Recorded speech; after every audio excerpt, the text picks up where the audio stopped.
are still on our first week work on mathematics for those of you in basic 3. We are also still on the topic whole numbers, but this time we are looking at our second objectives.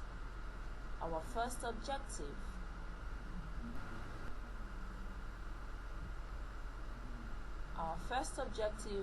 was counting in tens, in hundreds, and in thousands up to 10,000, and we did that very well and solved the related problem. So now let's look at the second objective, which is counting in fives and sevens. So let's take it one after the other. Let's look at counting in fives. We said counting in group of fives. I repeat, counting in group of fives is continuous addition or continuous adding of 5 to the given sum. Let's look at our example. They said 5 groups of 5 is 5 plus 5 plus 5 plus 5 plus 5. How many 5s are here? 1, 2, 3, 4, 5, which is equal to 5 groups of 5 which is 5 times 5, which gives us 25. Is it that you add 5 in 5 places, or you multiply 5 by 5 and it gives you the same sum or product, which is 25. Let's look at example 2 in a word problem. I read, a total of 45 coconuts are put in small containers, which takes 5 coconuts each. How many small containers are used for the coconuts? What do we do? Solution. You simply share the 45 coconuts into 5 different places, which gives 45 divided by 5, which is 9. When you draw 5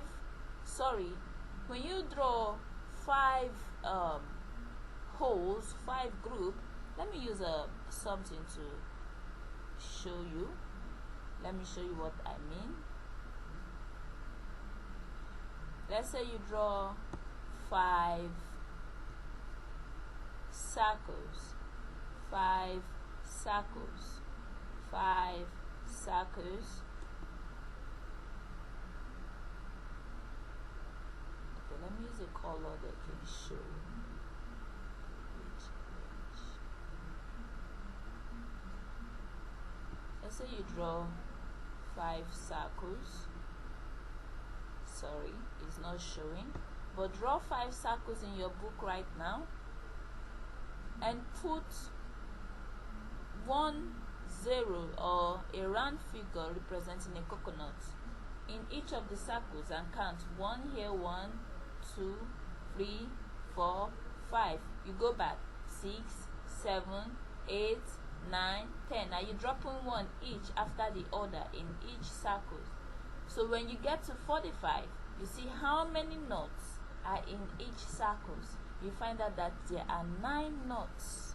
There are how many? 9 knots in each circle. And that is how we get this answer we're getting here. Are we clear? Good.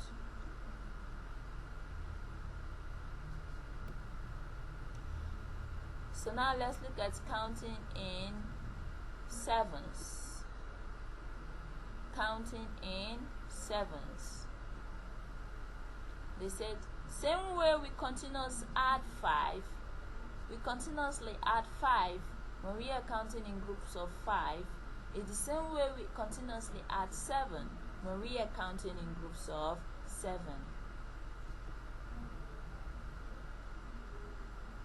Let's use the week for our example here. In a week, we have 7 days. There are 7 days in a week. I repeat, there are 7 days in a week. What are the days? We have Monday, Tuesday, Wednesday, Thursday, Friday, Saturday, and Sunday. And this adds up to what? 7 days. Now the question is, how many days are there in 2 weeks? 1 week equal to 7 days. 2 weeks equal to 7 plus 7 days, which is 14 days. Do you understand that? Did you grab that? Let's take another example. They said, how many weeks are in 28 days? Remember, a week is 7 days. A week is 7 days. So in 28 days, how many weeks do we get? 1 week is 7 days. Therefore, 28 divided by 7 equal to dash week. So when you use 28 to divide, when you use 7 to divide 28, or you share 28 among 7, you will figure out that what we'll be left with is 4. Say 7 in 7, 1. 7 in 28 gives us what? 4. Thus, 4 weeks are in 28 days. 4 weeks are in 28 days.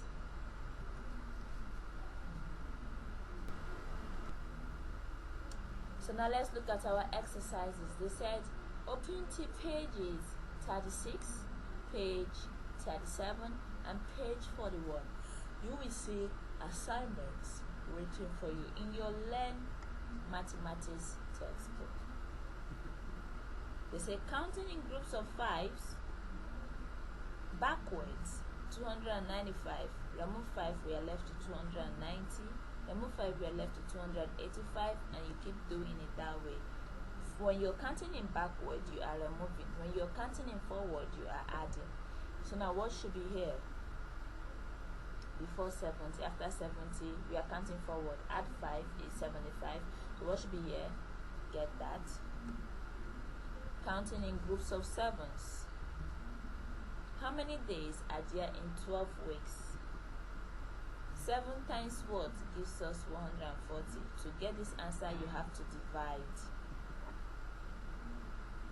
189 divided by 7 gives us what? Stay safe and stay educated. Have a nice day.